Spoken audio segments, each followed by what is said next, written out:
അധ്യാപക സർവീസ് സംഘടന സമരസമിതി ജനുവരി 22-ന് നടത്തുന്ന പണിമുടക്കിനോടനുബന്ധിച്ച് നടത്തിയ വാഹന പ്രചരണ ജാഥയ്ക്ക് ചിറ്റൂരിൽ സ്വീകരണം നൽകി.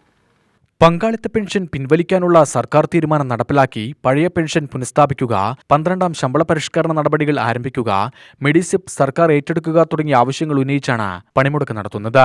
AITUC ജില്ലാ സെക്രട്ടറി NG മുരളീധരൻ നായർ ഉദ്ഘാടനം ചെയ്തു.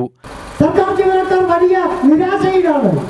സർക്കാർ ജീവനക്കാരും അധ്യാപകരും അവരുടെ ഏറ്റവും വലിയ പ്രതീക്ഷയാണ് കേരളത്തിലെ ഇടതുപക്ഷ ജനാധിപത്യ മുന്നണി ഗവൺമെന്റ്. ഇത് ഗവൺമെന്റിനെതിരെയുള്ള വലിയ സമരമായിട്ടല്ല എടുക്കേണ്ടത്.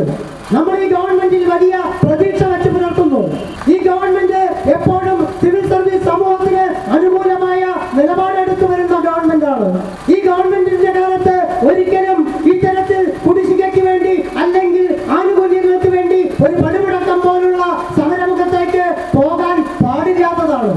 അങ്ങനെ പോകേണ്ട സാഹചര്യം ഉണ്ടാകാൻ പാടില്ലാത്തതാണ്. എന്നാൽ നിർഭാഗ്യകരമെന്ന് പറയട്ടെ, ഈ കഴിഞ്ഞ 2-3 വർഷ കാലയളവിൽ ഈ സിവിൽ സർവീസ് സമൂഹത്തെ ആകമാനം നിരാശയിൽ ആഴ്ത്തിക്കൊണ്ട് നമ്മുടെ ഏറ്റവും പ്രധാനപ്പെട്ട ഡിമാൻഡുകൾ, ഈ ഡിമാൻഡുകളോട് ഇടതുപക്ഷ നയത്തിന് അടിസ്ഥാനമായ നിലപാട് സ്വീകരിക്കാതെ മുഖം തിരിച്ചു നടക്കുന്ന സമീപനം ഇവിടെ ഉണ്ടാവുന്നു. പ്രിയമുള്ളവരെ, ഈ നിലപാടുകൾ നമ്മൾ സംരക്ഷിക്കപ്പെടേണ്ടതുണ്ട്. പങ്കാളിത്ത പെൻഷൻ പദ്ധതി ഒരു വലതുപക്ഷ പദ്ധതിയാണ്.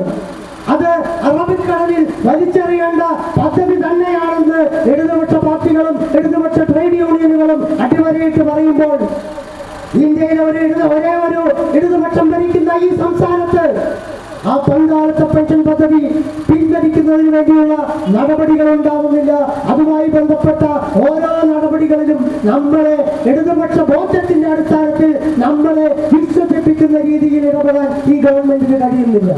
ജാഥ captain K. Mukundan, vice captain MS Reeja, NN Prajitha, Amjad Khan, P. Kannan, R. Manoj Kumar എന്നിവർ പ്രസംഗിച്ചു.